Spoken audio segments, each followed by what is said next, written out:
Shalom Aleichem Internet, my name is Rabbi Sender Gajzinski, and here is the weekly Torah Bite. This week's Torah portion talks about the infamous mistake the Jewish people made with the golden calf, fashioning an idol and serving it as a replacement for God while still at the foot of Mount Sinai, not 40 days after they received the Torah from God himself, in which he commands in the first two commandments, I am God your God, and you shall have no other gods.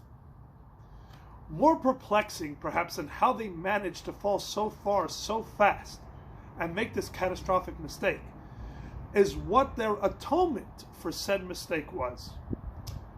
Originally, the sentence against them for this grievous act was annihilation. Only through Moshe's heroic stand on their behalf did he manage to gain them a reprieve.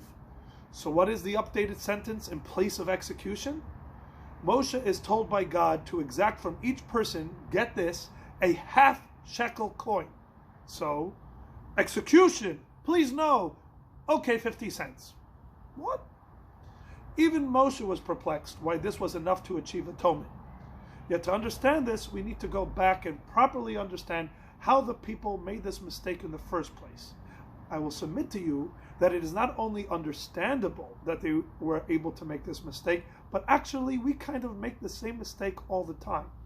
Only by us, we don't wait 40 days after our declared commitment to God, but sometimes even after 40 minutes. We cannot forget the context in which this event took place.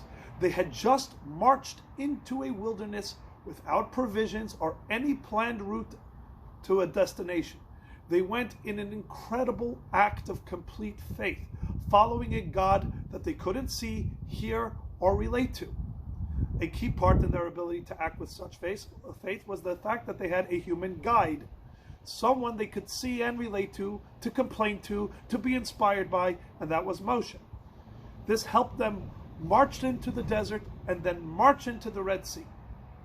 But at this moment, at the foot of the mountain, facing a crisis of faith that was exactly that they were facing the prospect of not having Moshe, of having to go on in the wilderness without their human guide, this was a whole new issue. They believed God was out there, but their mistake was that God was too far beyond them, too unrelatable. Without Moshe standing in between, there was no way to have the infinite creator of all be manifest in their lives, relating to them, guiding them, providing for them. And because without Moshe, they basically didn't have God, they felt utterly alone. And so in their desperate effort to gain control of their situation, they regressed and sought out something that they can see and touch and manipulate as the provider of their fortunes. Not surprisingly, they turned to gold. As mentioned, this same mistake is one we continue to make to this day, quite often. We can stand in synagogue or in a philosophical conversation and declare unequivocally our belief in God, and then, not 40 days later or even 40 minutes later, seek out not God, but gold as the provider of our fortunes, oftentimes prioritizing the will of the almighty dollar over the will of God. Not because we don't believe in God, just that God is unrelatable to my daily life and my bank account. God might be good for the synagogue and on high holidays, but as I attempt to navigate the wilderness of my life, I need the more tangible. I need to put my stock in the gold.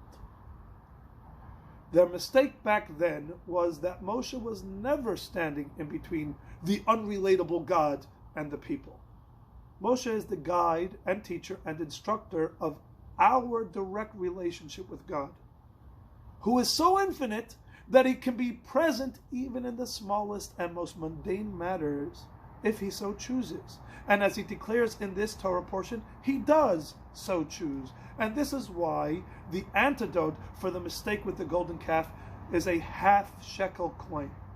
God does not demand of the people to go on a precious metals-free diet and to swear allegiance to him by negating all material and renouncing all mundane.